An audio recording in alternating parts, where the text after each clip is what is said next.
আরে সাধু মা, আর কতদিন বলুন তো আপনার এই ঝোলা টেনে বেড়াবো? এবার তোমাকে গায়ে পড়ার মন্ত্রটা শেখান। আরে গায়ে ভাবার মন্ত্র শেখা কি অত মুখের কথা? দাঁড়া, আর 2-4 বছর আমার ঝোলাটা টান, তারপরে তো শেখাবো গায়ে ভাবার মন্ত্র।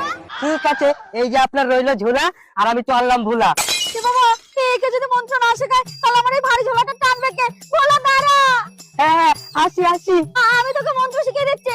ওং হিরিং ফিরিং টিরিং ছো। হ্যাঁ, তাহলে তো একটু ট্রাই করে দেখতে হবে। ওম হিরিং তিরিং তিরিং ছু। আরে কোথায় গেলি তুই? ভোলা, কোথায় গেলি তুই? ভোলা রে! আমি আজকে শিখে গেছি গায়ে পাওয়ার মন্ত্র। সাধুমার মেয়ের সাথে এইটুকু একটু করুন।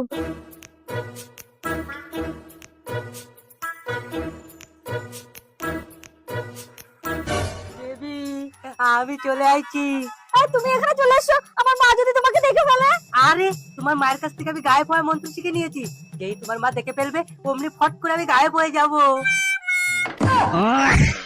আরে ভোলা তুই এখানে কি করছিস? দাঁড়া, তোকে দেখাচ্ছি মজা। দেখ আজকে তোকে কি করি। হ্যাঁ, তুমি আমাকে ধরতে পারবে না। আমি এক্ষুনি ফুটুস করে গায়ে হয়ে যাবো।